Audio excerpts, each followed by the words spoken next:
오늘 저와 여러분이 구원받은 하나님의 백성으로 살아가는 거, 이게 참 감사한데요. 그 기회를 놓치지 마시고 꼭 붙잡으시기를 간절히 바랍니다. 그리고 나서 또 우리가 살고 있는 이 지역에 복음이 전해지고 교회가 세워지는 것에 대한 또한 감사를 하셔야 됩니다. 어떤 분들이 그러시거든요. 전화를 받아요. 목사님, 우리 자녀가 어디로 갔는데 그쪽에 교회를 좀 소개해 주세요 라고 합니다. 당연히 그쪽에 교회가 없어서 저한테 그걸 소개를 해달라기보다는 이왕이면 우리의 자녀들이 조금 더 그런 낯선 곳에서 익숙한 분, 아니면 조금이라도 연줄이 되는 분하고 신앙 관리를 좀 받았으면 하는 마음으로 그렇게 소개를 부탁하시는 것 같아요. 그래서 저도 이제 근처에 혹시 성결교회가 있고 제가 아는 분이 있으면 이제 그분을 통해서, 얼마 전에도 우리 권사님 한 분 이사 가셨는데 제가 그 전화번호를 해서 마침 그 옆에 우리 그 동기 목사님 교회가 있어서 그 교회를 제가 소개해주고 전화번호도 주고 연락 한번 드렸어요. 그랬더니 감사하다고 그러시더라고요. 먼 인천 쪽으로 가셔서 그랬거든요. 그렇게 해드리는 겁니다. 그런데 그러고 보면 아니 세상에 교회가 없어서 교회를 찾고 있는가. 그런데요, 가만히 보니까 이게 그래요. 제가 전에 사역할 때 그 교회가 그 장마 때 큰 수해를 만났거든요. 근데 여러분, 수해를 만나면 제일 문제가 뭔지 아십니까? 마실 물이 없어요. 그게 아이러니하더라고요. 수해를 만났는데 먹을 물이 없는 거예요. 아니, 물론 정말 죽을 것 같으면 그냥 흐르는 물이라도 먹을 것 같겠지만, 그러나 생수가 없어요. 지하수가 아니면 이런 그 수도 시설들이 다 망가지니까 물이 없더라고요. 그래서 그런 이렇게 재난 지역에 가장 먼저 공급하는 게 물인 것 같아요. 물을 막 차도 끊기고 다 끊기니까 헬기로 내려주더라고요. 물을 그냥 이만한 짐 더미로 해가지고 물을 갖다 주더라고요. 그냥 비상 키트하고 물이 제일 먼저 공급되는 거 볼 수 있습니다. 세상에 교회가 많고 홍수시대라고 하지만 정말 하나님의 말씀을 사모하고 믿음으로 예배하는 사람들이 모이는 그런 교회를 가고 싶은 게 성도들이잖아요. 우린 교회가 그런 교회 되기를 간절히 바랍니다. 그리고 여러분이 살고 있는 이 지역에 복음이 전해진 것에 감사하십시오. 우리 지역에 복음이 전해졌는데 우리가 이렇게 춘천중앙교회로 다니고 있는데, 그러면 복음이 전하지 못한 지역의 사람들보다 우리가 더 우월하거나 그럴 만한 충분한 자격이 있어서 이곳에 교회가 세워졌다고 생각하면 이건 대단한 착각입니다. 생각해 보시면 어떤 지역에 산다는 것은 좀 편리한 것들이 분명히 있습니다. 제가 농촌 지역에도 목회를 했었고 광역시, 대도시에서도 목회를 해보고 그랬기 때문에 농촌과 도시의 차이가 뭐냐면, 도시에는 웬만한 건 다 있어요. 하다못해 여기 주민센터 아니면 시청, 그러면 이 동네 분들은 더 좋은데요. 시청에 걸어가도 되거든요. 이렇게 걸어가잖아요. 차 가져가면 오히려 막 주차하고 막 그런 시간도 있어서 그냥 걸어가는 게 더 좋습니다. 세무서 같은 경우도 바로 여기 있잖아요. 바로 여기 있거든요. 물건을 살려고 해도 바로 여기, 병원도 여기 있고 다 있어요. 다. 근데 제가 살던 평창 지역에는 이쪽 사람들은 원주 세무서로 가야 되고요. 이쪽 사람들은 또 강릉 세무서로 가야 돼요. 너무 머니까. 그리고 원주가 아니라 영월로 가는구나. 법원도 우리 여기 다 있잖아요. 근데 거기는 재판 한번 받으려도 한 2시간 가야 돼요. 그렇더라고요. 이쪽 끝에 있는 사람들은. 장례식장도 보면 우린 여기 다 있잖아요. 근데 거기는 장례식장도 별로 없어요. 그러니까 장례가 나도 그냥 집에서 하거나 아니면 어디 있는 곳을 찾아가야 되고 그렇습니다. 자, 불편합니다. 그런데 서울 같은 경우는 보니까 어르신들 65세 이상 되면 지하철이나 대중교통 그냥 무료로 이용하잖아요. 우리는 이용하고 싶어도 지하철을 탈 수가 없어요. 여기 기차나 좀 타고 서울 가면 모르겠지만, 서울 분들은 웬만하면, 그래서 어떤 분들은 그걸로 이렇게 배달하는 알바를 하시더라고요. 어느 역에서 역까지 갖다 주고 오고 그런데 공짜니까 그게 가성비가 되게 좋대요. 그래서 그런 알바를 어르신들 중에 건강한 분들 하더라고요. 근데 여기는 하고 싶어도 못해요. 그러면 이제 생각을 해보실 때 잘 됐습니다. 여러분이 이제 약간 애매한 도시에 살고 계시는 분들인데, 그렇다고 해서 여기 시민과 저기 시민이 태생적으로 우월하거나 탁월하다고 생각하는 사람은 약간 좀 뭐가 잘못된 사람입니다. 사실은 다 똑같은데 이곳에 이런저런 사연으로 이곳에 살고 있는 거고 나름대로의 자기 삶에 최선을 다하는 겁니다. 근데 솔직히 저는 저쪽 서울 쪽에서 살려면 조금 힘들 것 같아요. 일단 너무 힘들어요. 숨 쉬는 게 힘들고 차 가지고 움직이는 것도 힘들고 그냥 이렇게 올 때 일단 저쪽 그 어디입니까? 평내 호평만 딱 지나면 벌써 이렇게 가슴이 탁 트여지고 그래서 나는 천상이 여기에 맞나 보다 이런 생각도 들고 그렇습니다. 부산에 있다가 춘천에 오니라고 원주 치악산을 보는데요. 이 파란 게 딱 들어오니까 눈이 정화가 되는 것 같은 그런 느낌도 있고 그렇습니다. 그러니까 저마다 자기가 살고 있는 것이 가장 좋다고 생각하는 거거든요. 서울 사람들은 또 안 그래요. 편해서 좋다고 그럽니다. 병원 가깝지 뭐 가깝지 막 그렇게 얘기합니다. 그 맛에 산다는 거죠. 집값이 비싸고 막 그래도 그렇습니다. 그건 뭐 누가 뭐라 할 건 없어요. 그러니까 자기가 살고 있는 것이 가장 좋다고 생각하는 것이 행복한 비결입니다. 자, 그러면 저마다 그런 사연을 가지고 사는데 그렇다고 해서 어느 특정 지역에 사는 것 때문에 더 우월하다고 생각하면 오산이듯이 복음도 마찬가지입니다. 오늘 우리가 복음을 듣고 하나님의 자녀 되었는데 우리가 특별히 귀하다고 해서 하나님이 우리에게 이곳의 교회를 세운 것이 아니라는 거죠. 모든 성도는 모든 생명은 다 귀한데 하나님이 그 기회를 주셨다면 그건 은혜로밖에 해석이 안 되는 말들입니다. 제가 가끔 설교 중에 이 은혜에 대한 이야기를 하는데 저는 가만히 생각해 보면 제 삶이나 제 생애, 제 목회 과정이나 가만히 봤을 때 저희 가정, 집안사 이렇게 다 봤을 때요. 은혜라고 하는 단어를 빼놓으면 설명이 안 되는 일들이 되게 많더라고요. 예. 특별하거나 무슨 탁월한 능력이나 배경이 좋아서 이런 게 아니거든요. 그 다 은혜예요, 보면. 그럼 은혜로 사는 사람들은 어떤 마음을 가져야 되느냐면 그 은혜가 하나님의 선물인데 혹시나 그걸 상대적으로 덜 받은 사람들에 대해서는 어떻게 하셔야 돼요? 빚진 자의 심정을 가져야 되는 겁니다. 빚진 자의 심정. 우리가 살고 있는 이 지역에 교회가 세워지고 또 좋은 성도들 함께 예배할 수 있게 하신 거 하나님의 은혜라고 우리가 안다면 혹시나 교회가 없는 것, 복음이 아직 확실히 전해지지 않는 그런 곳에 대해서는 빚진 자의 심정을 가지고 그리고 그것을 위해서 중보하고 우리가 할 수 있는 것을 해야 되는 겁니다. 선교지를 위해서 기도하고 그 선교사님들 오면은 이렇게 좀 잘 후원도 하고 또 잘 대접하고 저는 이거는 그 일을 하는 분들에도 귀하지만 그곳에 있는 영혼들에 대한 빚진 자의 심정이 있어야 된다는 것이죠. 그런 일들을 감당하는 겁니다. 그것이 빚진 자의 심정이죠. 그래서 바울은 그렇게 하는 거죠. 데살로니가 지역에 여기서도 회당에 들어가서 복음을 전할 때 같은 동족으로서 아직도 예수 그리스도를 모르는 사람들에 대한 빚진 자의 심정이 있었고 또 하나님이 이곳에 성령의 감동을 통해서 복음을 전하게 하셨을 때 이왕이면 이곳에서 복음이 잘 전해져서 이 사람들이 예수 잘 믿고 또 빚진 자의 심정으로 또 살기를 바라는 마음으로 그는 최선을 다해서 그것에 사역을 한 것을 봅니다. 오늘 우리도 이 복음을 전하고 이 복음으로 살고 이 복음을 전하는 일에 최선을 다하는 성도 되시기를 간절히 바랍니다.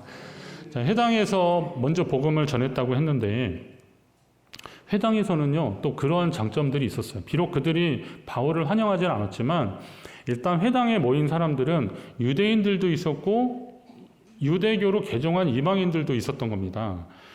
그런데 이 사람들은 계속 성경을 읽는 사람들이었기 때문에 예수 그리스도의 배경이 되는 구약의 메시아 사상에 대해서 그들은 알고 있었어요. 특히나 이런 하지만 아수르, 바벨론 그리고 이 나중에 헬라 그리고 이 로마 시대를 거쳐면서 이렇게 다 빼앗기고 주권이 없는 그런 상황에서 하나님이 이스라엘의 영광을 언제 회복하실까라고 하는 기대감 속에서 그들이 가졌던 게 이제 메시아 사상이거든요. 근데 메시아 사상이 성경 곳곳에 있으니까 예를 들면 이제 이사야서 11장 같은 데 보면 이새의 줄기에서 한 싹이 나며 그 뿔에서 한 가지가 나서 결실할 것인데 그 외에 여호와의 영 곧 지혜와 총명의 영이요 모략과 재능의 영이요 지식과 여호와를 경외하는 영이 강림하시리니 이런 얘기들이 나오는데 이거 성경적 배경이 없으면요 이거 잘 모르는 얘기예요. 이새가 누군지 아십니까? 권사님 설마 모르는 건 알잖아요. 그런데 성경을 아는 사람들 이새 그러면 누구예요? 이새의 줄기라 그러면 이게 다윗. 그리고 거기에서 싹이 나고 그러는 것은 다윗 왕조를 통해서 하나님 뭔가를 하시려구나. 예수님 이야기, 족보 이야기 나오는 것이 바로 그런 거거든요. 마태복음이나 이런 데서 족보가 계속 나오는 거는 그 유대적 배경을 가지고 있는 사람들이 이게 무슨 말인지 아는 거예요. 특히 다윗으로 연결되는 이 족보를 이야기하는 것은 이걸 어떤 이야기를 하려고 하는 거구나. 라고 하는 거죠. 영화나 이런 거 보면 노래나 이런 거 뭐 인트로 부분이 있잖아요. 그걸 딱 들으면 이게 어떤 걸로 나갈 거고 기대하게 되는데 바로 그런 걸 소개하는 겁니다. 자, 회당에 들어가서 그 메시아에 대한 개념이 있고 그것을 기다리는 사람들이 있었기 때문에 바울은 그것을 거점으로 해서 말씀을 전하기 시작하는 겁니다. 그런데 이제 바울이 전한 그리고 사도행전을 계속하면서 우리가 보는 공통점이 뭐냐면 일반 예수님의 제자들과 그리고 사도 바울이 가서 한 것이 뭐냐면 그러니까 전한 복음의 핵심은 예수가 그리스도다라는 겁니다. 한번 따라합니다. 예수가 그리스도다. 그러니까 예수님을 아는 사람들에게는 그분이 바로 그리스도다라는 거고 예수를 모르는 사람들에게는 우리가 기다렸던 그 그리스도가 예수다 하는 얘기를 해주는 거예요. 아마 여기에서는 그리스도가 예수다라는 이야기를 했겠죠. 이쪽에는 예수 사건을 잘 모르는 사람들도 있어요. 물론 6월절에 예루살렘에 올라왔던 사람들에 의해서 다시 고향 자기 살던 동네로 가서 그런 이야기를 해서 아는 사람들도 있긴 했겠지만 아무튼 그리스도는 아는데 예수를 모르는 사람들에게 그것을 소개하는 거죠.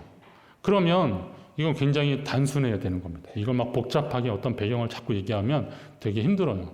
저는 목사로서요, 복음이 굉장히 단순하고 명료한 게 너무나 쉽고 명료한 게 너무 감사해요. 다행이다. 다행이다. 제가 만약에 뭐 복음이 복잡하고 상당히 많은 지식과 논리적 어떤 기법이 요구되는 그런 것이라고 해서 그거를 막 계속 설명을 하고 막 어떤 논법에 의해서 계속 얘기하고 그러면요, 지금은 별로 안 계시는데 다 주무실 거예요. 저도 말하면서 헷갈리고 되게 힘들 겁니다. 그러나 복음이 굉장히 단순하고 명료한 이유가 있어요. 그거는 뭐냐면 누구라도 들으면 알 수 있게 하기 위해서 그런 겁니다. 물론 여기 본문 이제 뒤에 나오면 경건한 헬라인의 큰 무리와 적지 않은 귀부인들도 바울과 실라를 따랐다고 했지만 그들이 복음을 영접한 거지만 그러나 초기 교회 그리고 예수님이 사역했던 초기에 보면 예수님을 따르던 사람들의 대부분이 어디서부터 시작됐어요? 갈릴리에서 시작된 겁니다. 근데 이 갈릴리는 이스라엘 전체로 본다면 지금 우리가 이스라엘이라고 말하지만 영어로 말하면 주, 그래서 유대인이잖아요. 이 유대 이름도 그렇게 바뀌어 버렸어요. 어느 정도냐면 바벨론에 의해서 망할 때가 이제 남왕국 유다가 최종적으로 멸망한 건데 그때는 그래도 이스라엘 이름을 썼는데 바벨론 포로기를 지나면서 그들이 돌아오면서 그들은 이제 더 이상 이스라엘이라는 이름보다는 유대인이라는 그런 말들을 더 좋아합니다. 왜냐하면 자기들이 선민의식이 있었고 그리고 유다 지파를 통해서 하나님의 그러니까 다윗 왕조의 그 축복권이 지나간다 생각했기 때문에 이 사람들은 자기들을 유대인이라고 하는 것을 좋아했습니다. 물론 이제 이게 좀 지나면서 유대인들 하면 무슨 그 베니스의 상이 뭐 이런 데서 보면 굉장히 뭐 탐욕스럽고 막 인정사정 없고 막 이런 사람처럼 이렇게 하지만 그럼에도 불구하고 이 사람들은 그렇게 불리는 것을 마다하지 않았습니다. 그 말은 다시 말하면 그런 선민의식이 똘똘 뭉쳤는데 사마리아나 그 위에 있는 갈릴리 지역의 사람들은 이쪽에 요즘 아싸라 그러더라고요. 아웃사이더. 그 주류가 아니에요. 비주류예요. 갈릴리 사람들은 탁 보면 압니다. 제가 대관령 지역에서 목회했었는데 강릉 가잖아요.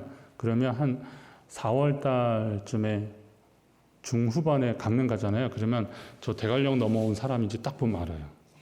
왜냐하면 대관령 쪽, 행계 쪽은 4월 달 돼도 막 눈도 오고 춥거든요. 그래서 막 패딩 입고 막 그러는데 이제 강릉에 딱 내려갈 때 그 복장으로 딱 내려가잖아요. 강릉 사람들은 봄이에요. 바람은 불어도 뭐 그래도 막 꽃피고 막 그러니까 옷을 딱 보면 저 영 넘어온 사람들이라고. 저보고 처음에 누가 그랬어요. 영 넘어오셨어요? 그래서 영이 어디지? 막 그랬는데 그 얘기였어요. 저도 이제 살다 보니까 그걸 느끼더라고요. 탁 보면 알아요. 갈릴리 사람들은 탁 보면 압니다. 그래서 그 제사장집 그 여종이 그런 거예요. 너 저 같은 도당 아니냐? 막 그렇게 한 거죠. 이 사람들이 막 방언하고 막 그러니까 나중에 이 갈릴리 사람들이 어떻게 이런 걸 할 수 있냐라고 하는 거죠. 왜 그랬을까요? 탁 보면 알기 때문에. 그만큼 편견, 선입견 이런 것들이 많았습니다. 그래서 사회적으로 주류에 진출하기가 딱 어려웠던 사람들입니다. 이 사람들은 그래서 하는 일이 뭐냐면 어부 그리고 또 목축을 하는데 그 이스라엘 가보시면 거기 갈릴리 거기에서 베드로 고기라고 해서 먹는 것 있잖아요. 근데 그런 것들은 사실 비늘이 없어요. 그런데 그걸 키워요. 어부들이 그걸 잡아서 팔아요. 음식 정결법으로는 먹지 못하는 건데 그걸 잡아다 팔아요. 거라사인 지역에서 귀신 들린 사람이 돼지떼에 들어갔잖아요. 그럼 거기에 갈릴리 바다 호수인데 뭐 건너편에 있지만 그래도 유대인이라고 할 수 있는데 이방 지역에 가깝지만 그런데 거기에서도 거기 사는 사람들은 먹지 못하는 걸 키우는 건 뭐예요? 아니 그거밖에 할 게 없는 거예요. 그거라도 해서 먹고 살아야 되니까. 그러니까 이런 편견을 가지고 살았던 사람들, 배움도 짧고 배경도 없고 그런데 이런 사람들이 예수님을 따르기 시작해요. 왜 그랬을까요? 하나님 나라 복음이 간단하고 쉬웠기 때문에 그렇습니다. 이걸 막 어렵게 표현하고 그랬으면 아마 거기 따라올 사람이 없었습니다. 처음에는 뭐 오병이어 기적을 보면서 임금 삼으려고 이분이면 우리를 먹여 살릴 것이다 라고 생각했는데 그게 아니란 걸 나중에 알았잖아요. 예수님 말씀 듣고 인격이 변화되고 삶이 변화되면서 예수님을 따르는데 나중에 복음서에 보면 갈릴리에서부터 따라온 여인들 나오는데 여인들만 있었겠어요? 사람들이 많이 있었죠. 그건 뭐냐면 간단하고 쉬웠기 때문에 그렇습니다. 예수님의 제자들과 바울 사도가 전한 복음의 내용은 쉽고 단순했습니다. 영접하는 자, 곧 그 이름을 믿는 자들에게는 하나님의 자녀가 되는 권세를 주셨다. 하나님이 세상을 이처럼 사랑하사 독생자를 주셨으니 이는 그를 믿는 자마다 멸망치 않고 영생을 얻게 하려 하심이라. 계속 그럽니다. 누구든지 주의 이름을 부르는 자는 구원을 받으리라. 이게 사도들이 바울이 계속 얘기했던 내용입니다. 자, 복음은 예수가 그리스도임을 믿게 하는 하나님의 말씀입니다. 그러니까 예수 그리스도에 대해서 소개하고 그분을 영접할 수 있는 계기로 만드는 것은 다 복음이에요. 말씀입니다. 그 말씀을 듣고 그 복음을 듣고 여러분은 하나님 앞에 나오신 거예요. 이에 진리의 말씀으로 여러분에게 구원이 임한 줄 믿으시기 바랍니다.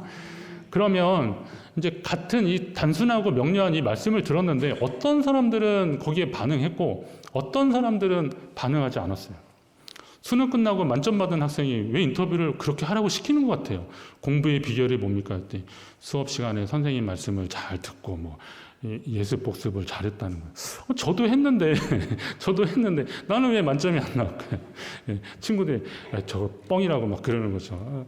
아니요. 그분의 노력, 그 학생들의 노력을 무시하자는 얘기가 아니라 똑같이 들었는데도 먼 산 바라보고 딴짓하고 그러면 안 되는 거죠. 그리고 또 개인의 능력이라는 게 한계가 있으니까 어떤 분이 그러시더라고요. 나는 지금 들으면 돌아서면 잃어버린대요. 그래서 없던 분 그래. 난 들으면서 딴 생각이 자꾸 나서 뭔 말하는지 하나도 모르겠다고. 막 그런 분들도 있어요. 개인적인 능력이에요. 다 그렇습니다. 자, 그런데요. 어떤 사람들은 말씀을 듣고 바로 반응을 하는데 어떤 사람들은 반대하는 사람들이 있었던 거예요. 그러면 이건 왜 그러냐? 똑같은 복음이 전해졌는데 어떤 사람들은 반응하고 어떤 사람들은 그냥 외면하고 트집을 잡아서 그들을 핍박하냐? 오늘 말씀을 듣고 바울 일행을 따른 사람들은 복음에 반응한 구원받은 사람들입니다.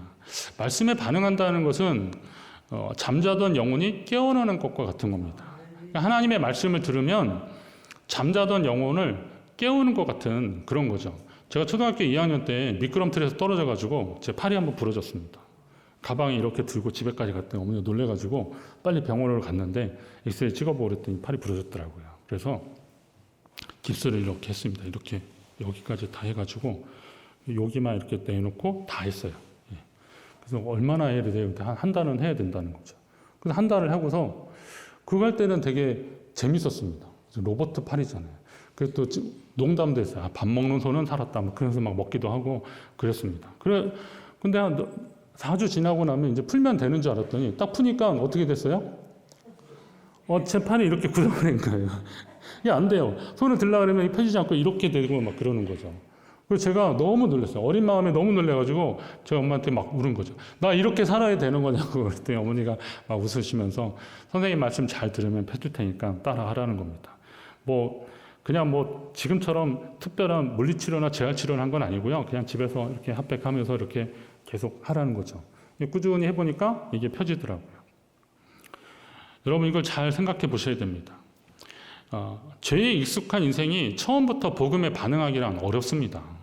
하나님의 말씀이 들어온다는 것은 내 안에 자리 잡는 것은 내가 성령을 인정하고 영접하고 모셔야 이것이 내 안에서 피가 되고 살이 되는 건데 처음부터 그러진 않거든요. 튕겨나가는 겁니다. 그러나 주님께 대한 신뢰를 가지고 앞으로 한 발 한 발 나아가게 되면 그게 익숙해지는 겁니다. 그러니까 주님이 우리를 변화시켜 주시도록 우리를 내어드리는 겁니다. 그렇게 할 때 하나님이 우리를 사용하시는 겁니다. 그러나 어떤 사람들은 이제 여기에 있었던 그 경건한 헬라인들, 이런 사람들이라는 걸 잘 보십시오. 경건이라는 말은 뭐 모든 사람들에게 다 넣을 수도 있는, 붙일 수도 있는 수식어겠지만, 그러나 적어도 이 경건한 헬라인들이라는 사람들은 하나님을 사랑하는 사람들이야. 갈망하는 사람들이야. 태생부터 유대인이라서 그냥 유대인으로 하나님 민족이구나, 선민이구나 이렇게 생각하는 사람이 아니라 하나님에 대한 그 좋은 마음을 가지고, 여러분 생각을 해보세요. 유대인이라면 솔직히 저 팔레스타인 이쪽 지역에 있는 조그만 지역의 사람들인데, 이 사람들이 퍼져서 살다 보니까 회당도 세우고 그랬던 건데, 지금이야 뭐 유대인 하면 뭐 재력도 있고 대단하다 막 그러지만, 당시로서는 쫓기는 사람들이고 뭐 말하자면 집도절도 없는 사람들 아니에요. 그런데 당대의 최고의 그 그리스 헬라 문화에 익숙했고, 여기에서 귀부인들이라고 그러는데, 귀부인이라는 말이요, 이게 잘 찾아보니까 그거예요. 리더예요, 리더. 말하자면 그 지역에 어떤 것을 선도하는 사람들인데, 이런 사람들이 거기서 하나님을 믿게 된 거예요. 그런 사람들을 경건한 사람들이라고 한 거예요. 그러니까 이 사람들 속에서는 하나님에 대한 갈망이 있었던 거예요. 간절함이 있었던 거예요. 그러니까 여기에 복음이 딱 들어가니까 이거를 막 흡수하듯이 받아들이게 되는 거죠. 그렇게 된 거죠. 갈망했던 거죠. 그러나 어떤 사람들은 튕겨나간 겁니다. 이 시기하여서 불량한 사람들을 동원해서, 동네 깡패들을 동원해서 성을 소동케 막 그냥 막 소란하게 한 거죠. 야손이라는 사람의 집에 침입해서 그를 끌어내려고 했는데 바울이 떠나고 없으니까 그 사람을 잡아다 고발하고 막 그럽니다. 그러니까 바울을 도왔던 사람들까지도 끌어내서 막 어렵게 하는 겁니다. 그런데 이 사람들을 잘 보시면, 아니 그냥 빌립보에서 귀신 들린 여종을 고쳤을 때는 그 여종이 그거 점치고 그래서 돈이 생겼잖아요. 그러니까 근데 그걸 못하니까 자기들의 이익이 끊겼으니까 괘씸해서라도 바울 일행을 고발하지만, 여기 사람들은 뭐 손해를 본 거 있어요. 그것 때문에 어려움당한 게 있어요. 그런데 그를 고발하는 거예요. 고발할 다른 이유가 없으니까 여기에서는 시기하였다 이런 표현합니다. 여러분, 시기한다는 말은요 굉장히 애매한 말입니다. 이거는 우리 누가 말하면 버럭 이렇게 자존심 상하는 말인데 본인은 아는 말이에요. 누가 잘 돼요. 그럼 어때요? 마음이? 아, 쟤는 뭐 뭔데 저렇게 잘 돼? 막 이런 마음이 드는데 누가 쿡 찔러. 야, 너 그런 거 뭐 질투하냐? 시기하냐? 무슨 소리야? 난 저 사람 축복하고 있어. 막 이렇게 말하는 게 시기하는 마음이에요. 근데 바울이 지금 그렇게 하고 있으니까, 바울 일행이 전하니까 복음이 전해지면서 자신들의 종교 지도자로서의 영적 권위가 떨어지고, 그리고 자기들이 가르치는 도가 아닌 다른 도를 전하니까 이게 못마땅한 거죠. 그런데 사람들이 따로, 자기들은 그렇게 얘기해도 안 따라오는데 사람들이 따로, 이게 시기하는 거예요. 그러니까 그를 고발하는 겁니다. 근데 고발도 어느 정도인데, 아주 뭐 그 집안에 있는 사람, 그를 돕는 사람들까지 다 끄집어내서 고발하고 그러는 거는, 이건 정도를 넘은 건데요. 이거는 잘 보시면 이런 거예요. 아, 이건 좀 선을 넘은 거다라고 생각이 드는데, 이 선을 넘는 일에는요, 이거는 악한 영이 역사하는 거예요. 가만히 보면. 그러니까 하나님의 역사는, 성령의 역사는 이렇게 순적합니다. 그리고 부담은 있어도 그걸로 인해서 괴롭거나 힘들거나 그러진 않아요. 여러분 만약에 기도하다가 하나님 말씀을 주셨을 때, 성경을 읽다가 아니면 기도하다가 하나님 주셨던 그러한 감동들, 이런 것들은 괴롭거나 힘들거나 그렇지 않습니다. 물론 본인은 그것 때문에 고민이 되고 잠 못 이룰 수 있지만, 그러나 그것 때문에 주변 사람들이 힘들진 않아요. 그러나요, 이 일로 인하여서 다른 사람들이 힘들어지고 있던 거죠. 오늘 이렇게 하나님의 말씀에, 복음에 반응하라라는 말씀이 전해질 때 여러분이 움직이시고 반응하셔서 하나님께 쓰임 받으시기를 주의 이름으로 축원합니다.